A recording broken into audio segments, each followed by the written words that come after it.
My name is Iago Villafuerte. Today I am 30 years old, but the story I'm going to tell happened when I was only 17. At that age, when the world seems to be opening up before you, I was forced to look at it in a completely different way. It was an episode that redefined my life, my view on existence, on time, on the fragility of each breath. Ever since I can remember, I have had a companion that no one would choose: asthma. She was like a constant shadow, always nearby, infiltrating every moment, the happy ones and the difficult ones. It was as if I had been born with a brick in my chest, an invisible weight that reminded me, all the time, that I couldn't run like the others, laugh too much, get too emotional, or even breathe freely. I grew up in Miami, in a vibrant, loving Latino household. My family was always my rock. My mom, Esperanza, was like a full-time guardian angel. She had an almost supernatural instinct. She seemed to know something was wrong with me before I even knew it.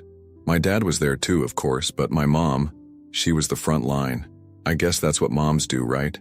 They feel your pain before you do. My life was, as far as it could be, normal. I went to school, I had friends, I laughed, I made plans, just like any other teenager. But there was always that quiet fear lurking in the back of my mind. The fear of being attacked in public, of choking in front of others, of not being able to ask for help, of just dying. And yes, it's strange to think about death at 17. But when you're living with a condition that can take your life in seconds, that thought is never that far away. My routine was regimented. Inhalers in every pocket, medications on a timed schedule, regular visits to the hospital. I knew Dr. Manuel Alvarez better than I knew some teachers. He had taken care of me since I was a child, always with that calm, almost fatherly manner. He would often tell me that I was strong, a warrior. Sometimes I believed him, other times, not so much. But nothing, absolutely nothing, could have prepared me for what happened that morning. It was supposed to be a normal day. I woke up like any other school day, still groggy from sleep, trying to get up. But as soon as I opened my eyes, I realized something was wrong, very wrong. The air just wouldn't come. It was like my lungs had turned to stone, like an invisible weight was crushing my chest. I tried to sit up, to reach for the nightstand where my inhaler always sat, but my movements were strangely slow, as if I were sinking into quicksand. The despair began to grow fast, like a fire. I wanted to scream, to call for my mother, but my voice wouldn't come out. Only a hoarse, muffled sound escaped my throat. It was in that moment, in that look at the ceiling of my room that seemed to be spinning, that I understood. This was no ordinary attack. This was something else, something bigger, something worse. And it was there, amidst the panic and the silence, that the most frightening and most transformative journey of my life began. Time seemed to slow down. Each second lasted an eternity. I could hear my heart beating loudly, out of rhythm, as if it were about to explode inside my ears. The room began to lose its colors. Everything around me turned into a blurry painting, as if reality was leaking out of the edges. I don't know how much time passed before my mother noticed. Maybe seconds, maybe minutes. But for me, it was an eternity made of anguish. When she walked into the room, I remember seeing terror on her face. My mother, who always seemed to know what to do, was terrified. It was the first time I had seen that. And that's when it hit me. If even she couldn't hide her fear, it must be because this was really serious. She came running to me, spoke to me, but the words seemed to float away, far away. I felt her arms around me, helping me up. With a strength I never imagined in her, she carried me out of the room. We ran down the stairs as if we were running from a fire. She put me in the car and sped off. The trip to the hospital was like walking through a bad dream. The lights of Miami passed by in blurred trails. I saw everything, but as if I were underwater. The horns, the headlights, the sirens in the distance. Everything mixed with my mother's voice, which insisted, "Stay with me, son, hold on just a little longer." But it was so difficult. My eyes felt heavy. My body wanted to give up. And there, in that car seat, between the world of the living and the unknown, the strangest and most surprising part of my story began. Something that would defy all logic, all medical knowledge, and would change who I am forever. But before I continue, I need you to understand one thing. What I'm about to tell you may sound unbelievable. It may seem like an exaggeration, delusion, even fiction. But I swear, with every cell in my body, that it is the truth, my truth. And I hope that by sharing this with you, I can pass on some of the light that this experience has brought to my life. Because yes, in the midst of despair, there is light. We rushed to the hospital near South Beach. The bright emergency lights blinded me for a moment. Everything was white, clinical, fuzzy. I remember hands pulling me out of the car, being placed on a stretcher and being taken down corridors that seemed to spiral. Strange faces flashed by. Doctors and nurses moved as if they were dancing a rehearsed choreography around me. Amidst that chaos, between hurried voices and harsh lights, I saw a familiar face. It was Doctor. He was serious. More serious than I had ever seen him. He barely acknowledged me with a glance before he began examining me. Technical words floated in the air like fragments of a language I didn't fully understand. Low saturation, severe bronchospasm, epinephrine, fast. I could feel pins and needles in my arms, injections, needles, tubes. They were trying to save me, but it was all so fast, so intense, that it felt like the world was spinning faster than I could keep up. Dr. Alvarez spoke to me, his voice firm but gentle. He told me to try to breathe slowly. Take it easy, Iago, just breathe. It will pass. But how can you breathe slowly when you feel like you are drowning inside your own body? A mask was pressed against my face and the air forced into my lungs hurt, as if they were cracking from the inside. Still, it was like a ray of light in a dark room. For a few seconds I felt relief. I wanted to speak. I wanted to say that I was scared, that I didn't want to die, that there was still so much I hadn't experienced. But my mouth wouldn't obey. My body was there, but it felt distant. All I could do was look at my mother. She was holding my hand so tightly that her fingers were shaking. There was despair in her eyes, but there was also love, a love that seemed to keep me anchored to life. The next few minutes were a whirlwind of sounds, movements, and machines beeping. More doctors arrived. Tests were performed right there, amid shouts and urgent orders. Dr. Alvarez never left my side. He monitored everything, like a captain trying to maintain control of a ship in the middle of a storm. Little by little, almost imperceptibly, I began to feel the effects of the medication. My breathing, although fragile, seemed less desperate. But the fear, the fear was still there. Silent, warm, alive. It was then that I heard Dr. Alvarez mumble something to a nurse. Something like, "Let's let you rest a little. The worst is over." My mother leaned over and kissed my forehead, and I could feel her tears running down my face. I wanted to tell her that it was going to be okay, that she could stop crying, but my mouth was still silent. My eyelids felt heavy. It was like every blink dragged me deeper. I fought sleep with all my remaining strength, fearing that if I closed my eyes I would never open them again. But it was useless. Exhaustion overcame me. The last thing I saw before everything went black was the kind face of a nurse leaning over me. She told me to relax, that she would be there for me, and then everything went black. But that wasn't the end. In fact, it was just the beginning. When my eyes closed in that hospital bed, I expected to fall asleep. A heavy sleep, perhaps filled with dreams or silence. And for a brief moment, that's exactly what I felt.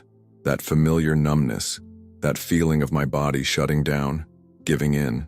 But then suddenly, the heaviness lifted. It was as if I had become air, light, free. I was no longer lying down. I no longer felt the discomfort in my body. I opened my eyes, or at least I felt like I did, and realized that I was no longer in the hospital. It was a dark space, yes, but not threatening. There was a strange calmness there, a deep serenity. It was the kind of darkness that doesn't frighten, it just envelops. I looked down, and then the shock hit. I was there, my body, on the stretcher.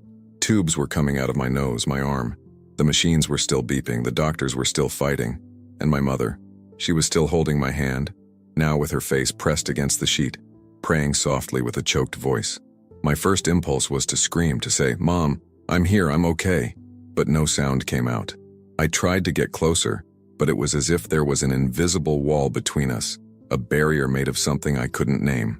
I could see it, hear it, feel it, but I couldn't touch it. And for the first time in years, I felt no pain. There was no tightness in my chest. There was no fear. It was as if a huge weight had finally been lifted off me. For the first time, I was at peace. As I watched from above, I began to sense something even stranger. It was as if I could sense the emotions of everyone there. My mother's deep fear, Dr. Alvarez's urgency and concentration, the nurse's anxiety. It was as if everything was connected, and I could feel every strand of that connection. The scene began to slowly fade away, as if reality was dissolving, melting into thin air. I was disoriented for a second, and then, in the blink of an eye, I found myself in a completely different place. It was the kitchen in my house, but not the one now. It was the kitchen from many years ago when I was a child.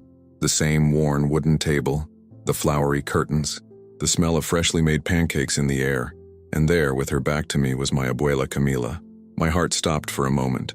She had passed away when I was only 10 years old, and yet, there she was, alive, real, stirring the pancake batter like she did every Sunday morning, softly singing a Spanish song I hadn't heard in years but that my memory recognized immediately.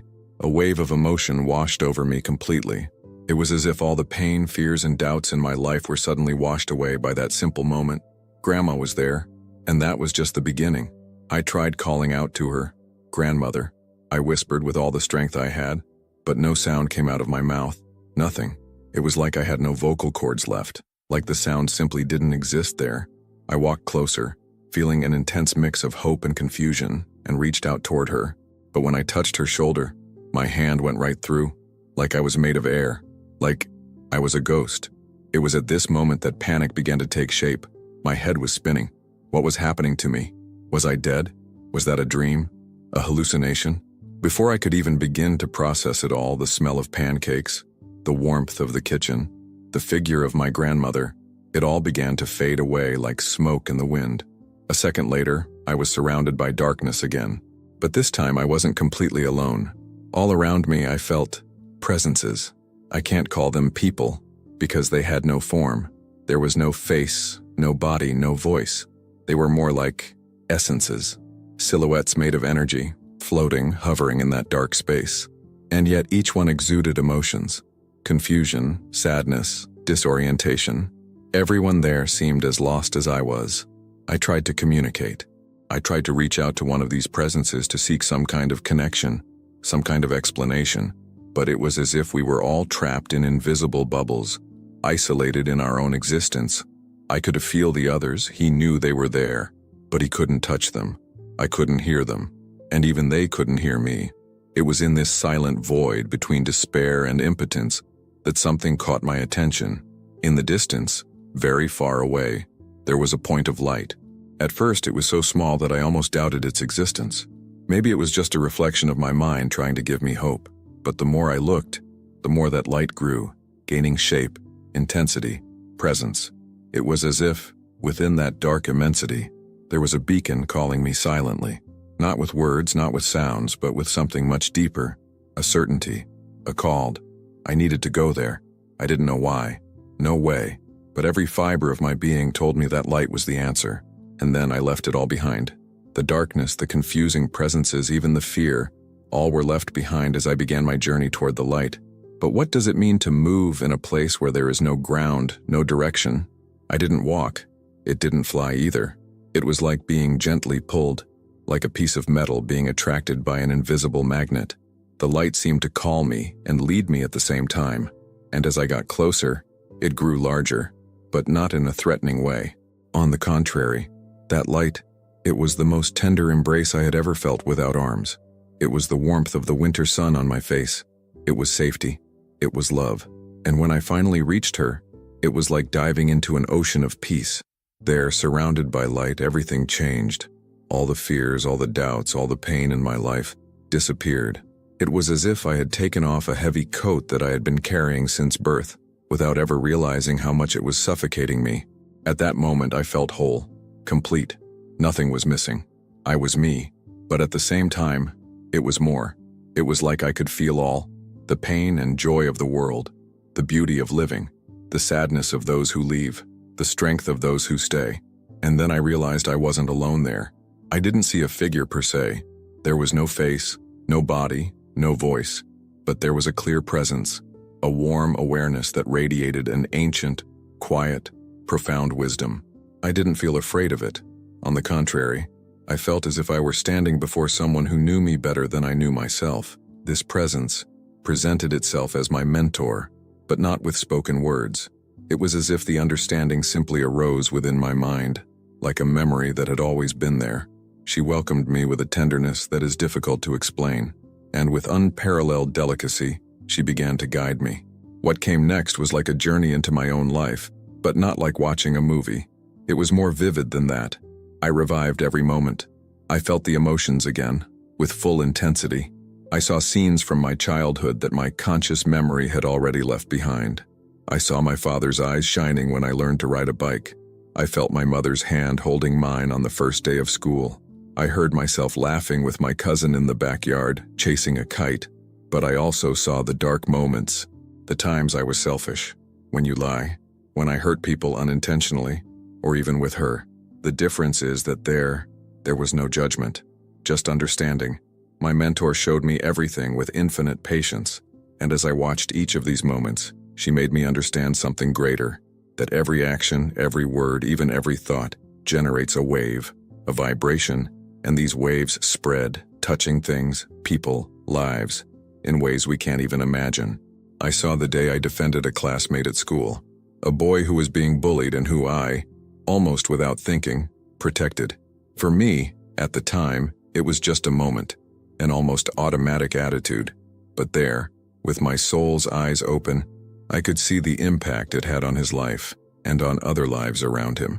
It was like watching a stone fall into a lake and watching the ripples expand forever.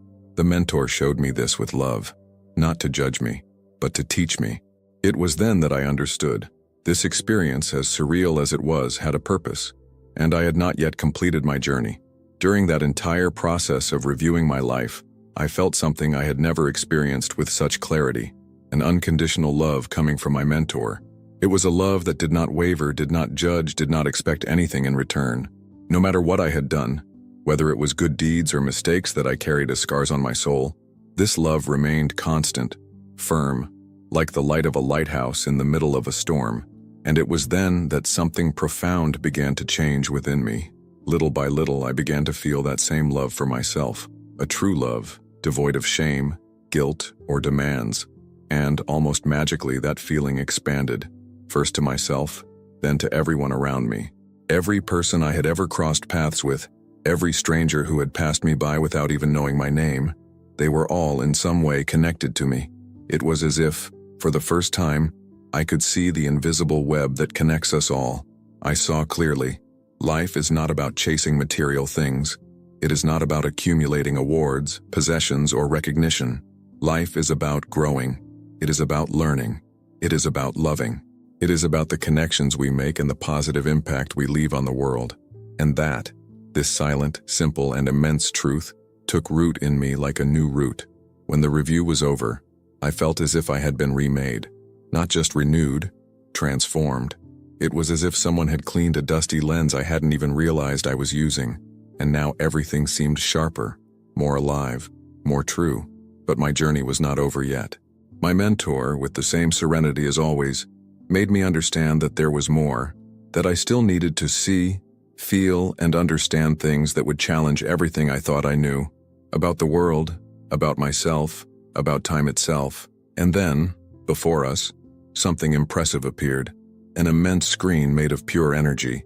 It was not exactly a screen, as we know it, but a living, pulsating surface, as if the very fabric of the universe had been folded to create a projection space. It was beautiful, intense, and vibrated with an energy that I felt in every atom of my being. It was on this cosmic screen that images began to emerge, visions of what seemed to be my future. At first, they were just fragments, hazy images, like dreams you try to remember when you wake up. But gradually, certain scenes began to come into focus. I saw myself, older, living in a house I didn't recognize. A simple house, but full of warmth. I was surrounded by a family, a woman with a familiar face though I couldn't quite place her, and two small children running around the garden, laughing with pure joy. The scene was full of love and contentment. Then came visions of a career. I was involved in something meaningful, something that seemed to combine my passion with purpose. I couldn't place or title, but the emotion was clear. I felt useful, fulfilled, like I was exactly where I was supposed to be, but not everything was easy. I also saw the obstacles, the moments of doubt, the days of fear. I saw that my asthma would still be a part of my life, but no longer as an enemy. It now appeared as a silent companion, a patient teacher, who would teach me about limits, courage, and acceptance. It was as if the disease had stopped being a prison and had become a bridge to something greater. These visions shook me deeply. There was hope, of course, and joy, but there was also a chill in my stomach, a gentle anxiety for all that was yet to come. It was the recognition that even with light on the path, the road would require strength. And then, everything changed. The screen began to vibrate at a different frequency. The images of my personal life began to dissolve, giving way to something that seemed infinitely larger. It was then that I saw it. September 2025. At first I didn't understand, but soon the scene took shape, and what I witnessed left me speechless. From the sky, a legion of luminous beings descended in absolute silence. They were tall, powerful, and radiated a light so pure that it seemed to pierce through everything, even me. They had wings of shimmering energy, and each beat of them seemed to create ripples that echoed across the canvas of the universe. They were angels, not in the traditional religious sense, but in their highest essence, guardians of the light. On the other side, the contrast. Shadows appeared, creatures made of living darkness like smoke with intentions. They crept across the world like a silent mist, infiltrating cities, homes, hearts. There were many of them, and they hungered for chaos. Light and darkness were about to collide, and somehow this battle was not just symbolic, it was real. Something was about to happen. Something cosmic, yes, but which would manifest itself here, on Earth. I felt the weight of the moment. My mentor, noticing my astonishment, approached me with her welcoming presence and explained to me, once again without words, but with absolute clarity, this battle would be decisive for humanity, a turning point for the ages, and the most frightening, and at the same time inspiring thing was that the outcome would depend on us, on the choices each person would make, on how we would act when faced with fear, with hatred, with the temptation to turn a blind eye and pretend it wasn't our responsibility. She said, "Light or darkness will grow depending on which is fed by our actions." I remained silent. How could I, an ordinary boy with an ordinary life, who could barely control his own breathing, have any role in something so grand? And then she answered, without sound, without language, only with truth. "You are not small. No human being is.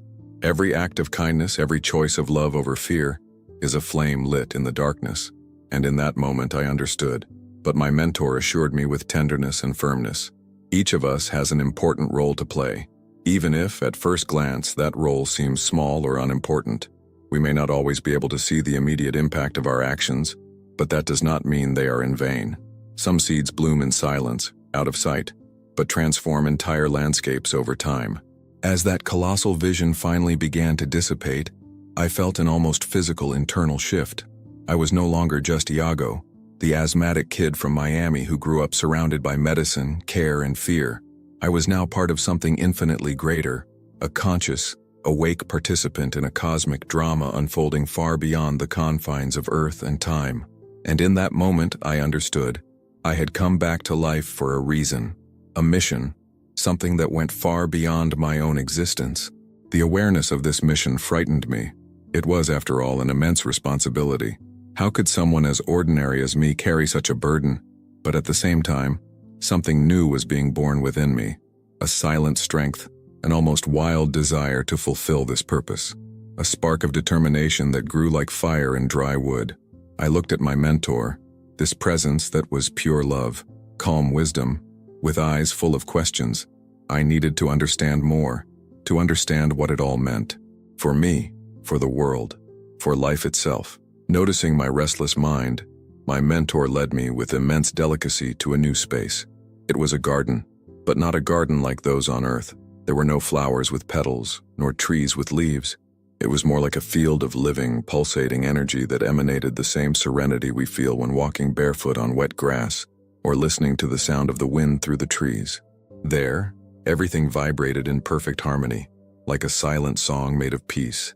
Existence itself seemed to breathe in that place. It was in this ethereal garden that my mentor began to explain to me, with that wordless communication, mind to mind, heart to heart.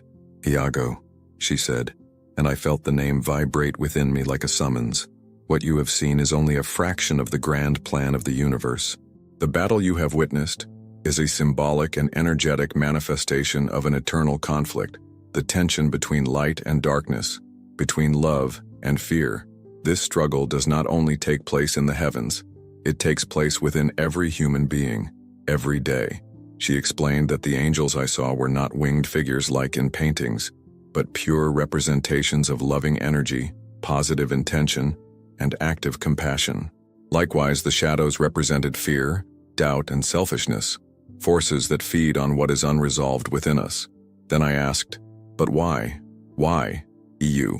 My mentor did not respond with cold logic, but with the tenderness of someone who knows every part of you. And although I did not see a smile I or you feel, a wave of deep welcome ran through my being. "Iago," she told me, "every soul has a unique role in the great fabric of existence. Nothing you have experienced has been by chance. Your asthma, painful as it has been, has shaped something rare in you. Sensitivity, compassion, quiet courage. You see where others do not. You feel what many do not. This is a gift, and it will be essential for what lies ahead." She then revealed that my near-death experience was not just an accident or a scare from life. It was a call, an opportunity to see beyond the veil of everyday life, a chance to understand the invisible. "You will return with knowledge that few possess," she said. "But with that knowledge comes a responsibility." In the next few moments, she began to teach me, as a patient master teaches an eager learner.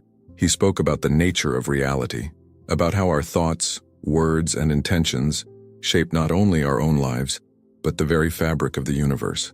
He showed me that every act of kindness, every loving thought, every choice made from the heart, strengthens the forces of light, and likewise every selfish action, every thought poisoned by fear, anger, or pride, feeds the darkness. "The battle I saw," she explained, "will not be fought with swords, tanks, or bombs. It will be fought with choices, with gestures, with daily actions taken by ordinary people like me, like you, like all of us." And then, once again, she showed me something extraordinary. The future was not fixed. Those images I saw, of spiritual warfare, of chaos, of hope, were just possibilities, cosmic sketches. The pen was still in our hands. The outcome would depend on each of us. She spoke to me about balance, about how light and dark are part of the same dance. Without night, we cannot appreciate the day. Without challenges, there is no growth. And then she pointed at me, not with a finger but with her presence, and reminded me, even my asthma, that condition I hated so much, that so often brought me pain, prepared me for compassion, for listening, for understanding the value of breathing, that simple miracle that so many take for granted. There, in that garden of energy, I understood that nothing is small, no choice is irrelevant. A simple good morning can change someone's day. A compassionate gesture can break a chain of pain. A pure thought can uplift not only you but everyone around you. And then my mentor, with the serenity of 1,000 suns, looked at me, or rather, turned to me, and said with firm sweetness, "Your role, Iago, will be that of a lighthouse. You will return with knowledge that few possess," my mentor said, her voice vibrating like a warm summer breeze through my chest. "And your task will be to share that light with the world." She didn't use grandiose speeches or theatrical gestures. None of that. Her message was simple, powerful, and disarming. I should pass on what I had learned through small acts of kindness, through sincere compassion, through true listening, through love applied to everyday life. Revolution, she showed me, begins with the most humble gesture. As those words sank deep into my being, I felt something shift inside me. As if a forgotten gear had started turning again, as if a long extinguished light had been turned on again, illuminating parts of my soul I hadn't even known existed. I wasn't the same anymore. I wasn't just Iago, the boy from Miami who had always lived in the shadow of asthma. Now I understood. I was part of something much bigger, something cosmic, something eternal, and I was ready. I felt it not in my thoughts, but in the center of my chest. "I'm ready," I said, without making a sound. But my mentor understood. Of course she understood. She always understood. And then she smiled. Not with her lips. She didn't need that. It was a smile of energy, of presence, a smile that enveloped me completely, like a warm blanket on a stormy night. I felt her love pass through me like warm light passes through colored glass, painting my soul with serenity and courage. "Remember," she said, "you are never alone. Even when you return, even when the memory of this experience begins to fade, we will be with you. It was at that moment that I felt my surroundings change. Before, everything was light, warmth, and a diffuse peace. But now, this light began to focus on a point in front of me, a column of pure energy that seemed to pulse alive like a heart beating in the void of the cosmos. Little by little, this beam of light took shape, and then, before me, appeared what I can only describe as a portal. It was like looking into a sun, but without the pain in your eyes. There was a silent invitation there, an irresistible call, and along with it, a choice. My mentor, always by my side, turned to me once again. "Iago," she communicated, not with words but with pure thought. "You now face a sacred decision." The portal, she explained, represented the continuation of my spiritual journey. If I chose to pass through it, I would leave behind my earthly existence. There would be no more physical body, no more pain, no more disease. I would continue to evolve, yes, but on other planes, far from the limitations and joys of earth. The temptation was real. There, on that plane, I felt whole, without pain, without fear, without the weight of compressed lungs, of emergency sirens, of my parents' distressed looks. There was only love, stillness, and belonging. It seemed so easy. But as if my mentor could hear even the quietest echo of my doubt, she showed me another vision, and this one hurt. I saw my mother, Hope, sitting next to my body in the hospital, holding my hand as if her life depended on it. I saw the tears streaming down her tired face, the despair in her eyes. I saw my father standing near the door, his fists clenched and his jaw clenched, trying to be strong but falling apart inside. I saw my friends, my uncles, my cousins. I saw love, I saw pain, and I understood. With a clarity that cut like crystal, my life still had purpose. Every lifetime is precious, my mentor said, and every experience, no matter how difficult, is a rare opportunity for growth. If you return, you will face challenges, yes, but you will also have the chance to make a difference, to be the light the world so desperately needs. It was then that the pieces fell into place. I remembered the vision of the cosmic battle. I remembered the importance of each choice. I remembered the message I was supposed to carry, and I understood deeply. This was not just a choice between life and death. It was a choice between personal comfort and collective responsibility. Going back meant giving up absolute peace, but in exchange, gaining the chance to change lives, including mine. I looked at the portal, which was beating like a divine heart, and then I looked back. I saw my body. I saw my mother. I saw the world. With a heavy heart, but filled with a new strength I could barely name, I made my choice. I want to go back, I communicated with all my being. There is so much work to be done, so many people to touch, so many seeds to plant. It is not my time yet. My mentor enveloped me in one last wave of love. It was like a hug from the universe. You are brave, Iago, and you will never be alone. Remember, life is the greatest gift, and every breath, every second, is a chance to spread light. She warned me tenderly that the return would not be easy. My body had been deeply traumatized. I would feel pain, and perhaps the memories of that experience would fade, like a dream that disappears upon awakening. But what I had learned, what had taken root in my innermost being, would remain. And so, with my soul at peace, with my heart full of purpose, I began to feel reality change. The light around me intensified, then began to dissolve. A familiar sound, the beprythmic sound of hospital machines, began to play again little by little, like a forgotten song. My body, heavy, my lungs, burning, my vision, blurred, but I was back, and the journey now was just beginning. Iago, whenever you feel alone, remember, we will be here, in charge even when you cannot see or hear us.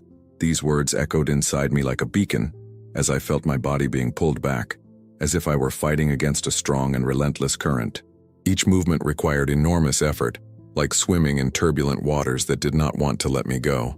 The light that had previously enveloped me, soft and warm, began to dim little by little, and I found myself being sucked back into the darkness. But this time, the darkness didn't scare me. It was no longer a place of fear, but rather a gateway to something greater. I knew deep down that I was returning to fulfill a purpose that transcended everything I had ever experienced. It was as if love and determination had lit a flame within me, a silent force that drove me forward. I accepted the call, surrendered myself to the journey back to my life, prepared to face the challenges that awaited me, and to be the light that the world needed. The process of returning to my body was something that no words can properly explain. It was like going through layers and layers of different realities, each one denser, heavier than the last. The light that had previously embraced me completely faded until I was plunged into total, almost absolute darkness. For a moment I felt panic tighten my chest. Where was I? What was happening? But then my mentor's words came to mind, like a safe haven. You are never alone. It was with this thought that I clung, like a castaway to a piece of wood in the middle of a rough sea. Suddenly, I started feeling again. But it wasn't that light, almost floating feeling of the world of light. It was physical, intense, and uncomfortable. A sharp pain in my chest that reminded me of my struggle with asthma, a biting cold that seemed to seep into my bones, and an enormous heaviness, as if every cell in my body was fighting gravity to move. Slowly, very slowly, I began to hear sounds around me. At first, they were just indistinct noises, as if I were submerged inside a watery cocoon. But the sounds grew clearer, the constant beeping of machines, the low whisper of worried voices, the shuffling sound of footsteps on the cold linoleum floor. I tried to open my eyes, but my eyelids felt like lead. I tried to move a finger, an arm, anything, but my body wouldn't respond. I was trapped in that moment between two worlds. Then I heard a voice, clear and familiar, full of love and concern. Iago, my son, can you hear me? It was the voice of my mother, Esperanza. So much emotion in her, so much pain and hope mixed together. My mother was there, holding my hand, speaking softly to me to calm me down. She told me that I was okay, that I was starting to wake up, that it might take a while, but that it was a sign that I was fighting to get back.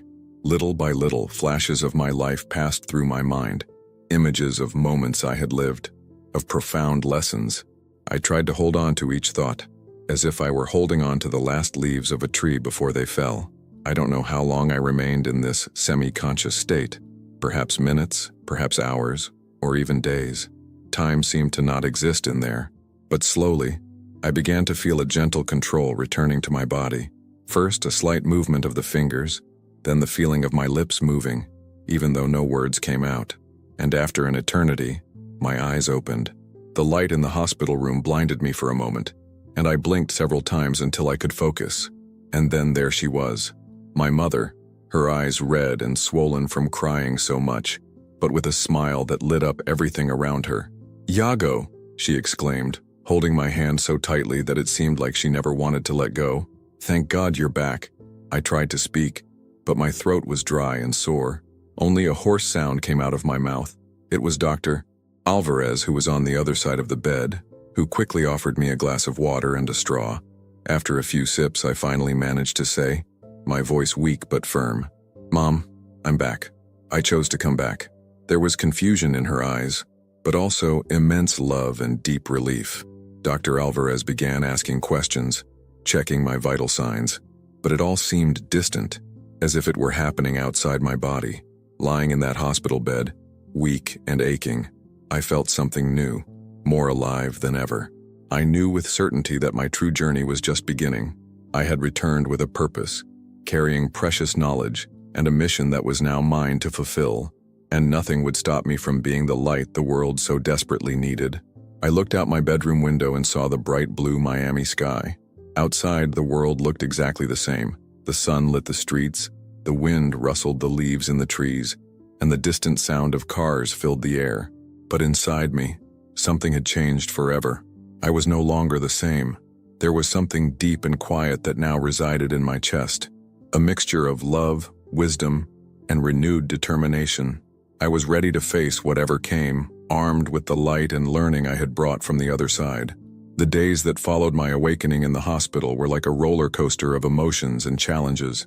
My body, although alive, was exhausted, sore, and fragile.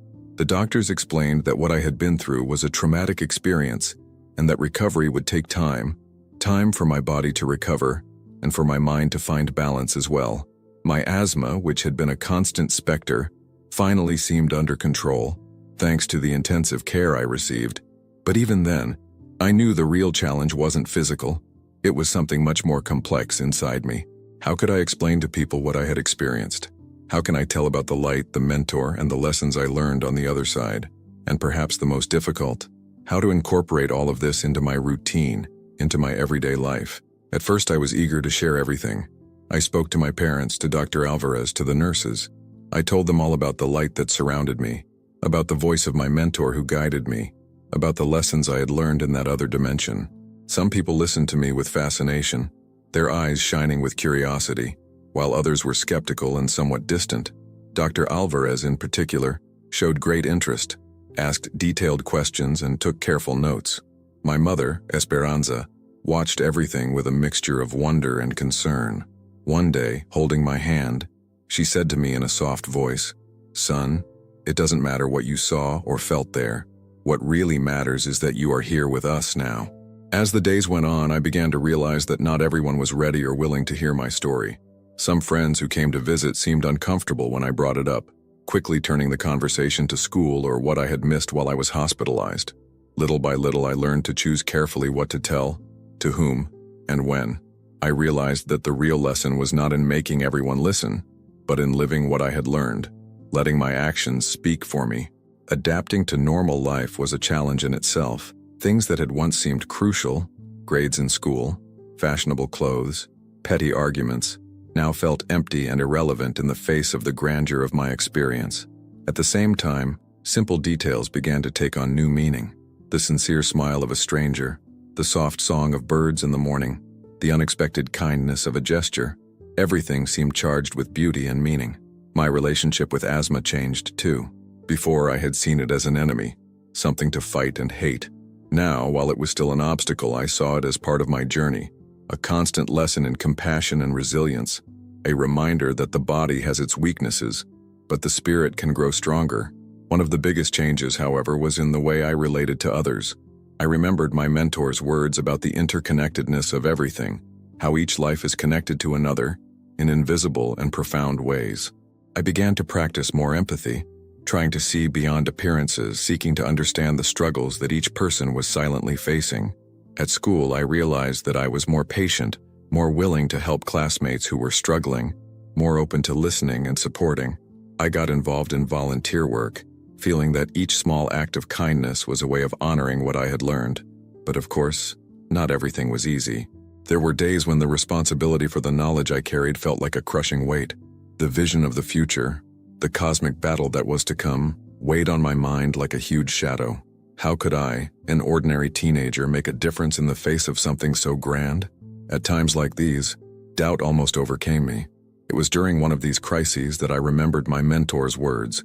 Every act of kindness, no matter how small, strengthens the forces of light. In that moment, I understood that my mission was not to save the world alone, but to be a light in my own circle, inspiring others to do the same. As the months passed, I noticed that some of the details of my experience began to grow hazy, as if they were slipping from my memory, like a dream that disappears upon waking. The emotions and lessons remained vivid, but the exact details began to slip away. This frightened me at first, but I soon realized what really matters is not the precise details, but how I apply what I learned to my life every day. After everything I had been through, I started keeping a journal, not just to record that intense experience, but to document every step of my journey of growth and transformation. Each day brought its own challenges, its own opportunities to put into practice the lessons I had learned on the other side. And so, day after day, I was building not only a new life, but a new version of myself. I was no longer just Iago, the kid from Miami with asthma.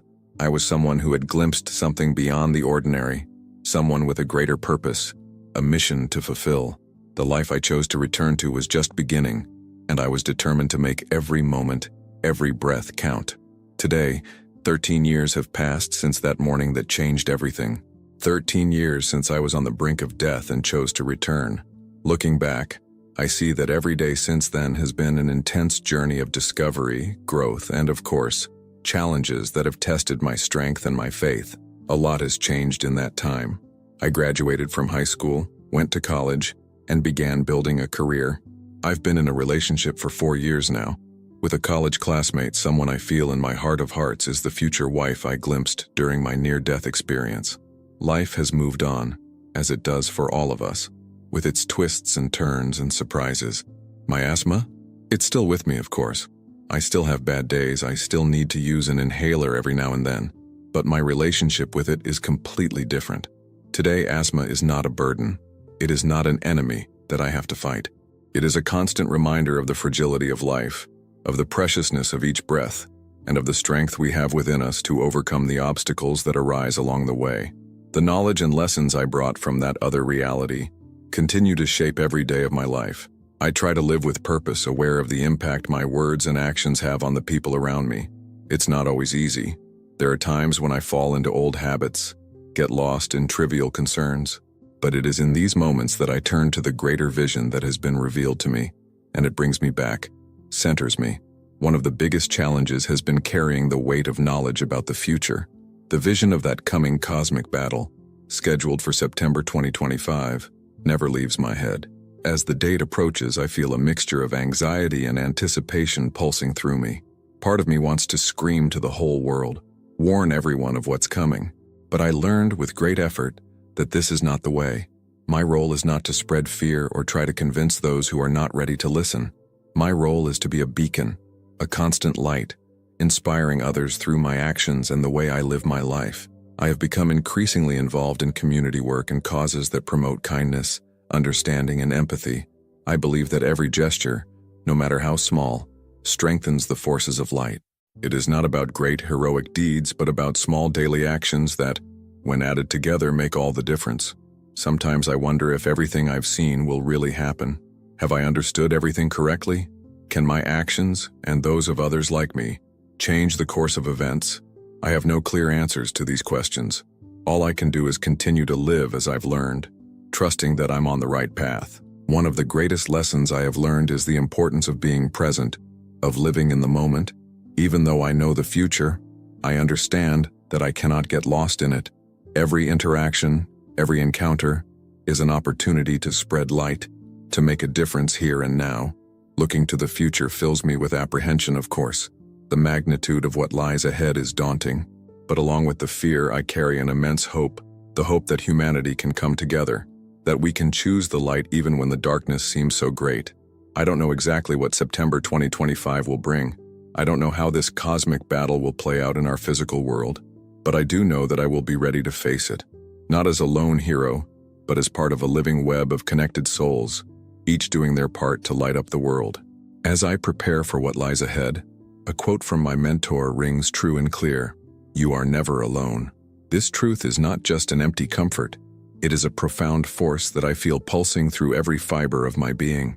Whatever challenge, obstacle, or shadow the future may bring, I know that I do not walk this journey alone. There is an invisible network of support, of light, of energy that surrounds and sustains me, even when everything seems uncertain. It is with this certainty that I continue to live, day after day, with gratitude in my heart, love overflowing in my soul, and a purpose that silently guides me. I continue to share my story, but not to convince anyone. I share it to inspire, to plant a seed of hope and courage in those who are open to listening, because not everyone is ready, and that's okay. At the same time, I keep my focus on myself, on my growth, on the constant search to be the best version of who I can be.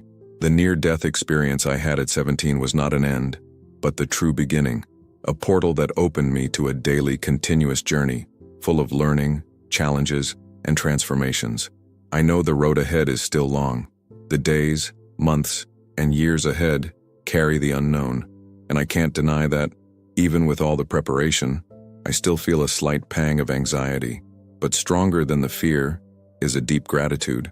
I am grateful for this second chance I was given, for the wisdom I received, and for the opportunity to leave my mark, no matter how small it may seem. The future may be a mystery, full of uncertainty, but one thing remains as clear as sunlight. Every breath I take is a gift, a reminder of the value of life. Every moment I live is a chance to make a difference, to spread light in the darkness that sometimes insists on surrounding us. It is with this thought that I face each new dawn, with an open heart and a steady mind, ready for whatever comes. not as a lone warrior, but as part of something greater, a thread in the infinite web of life, lighting the way for myself and for those who cross my path.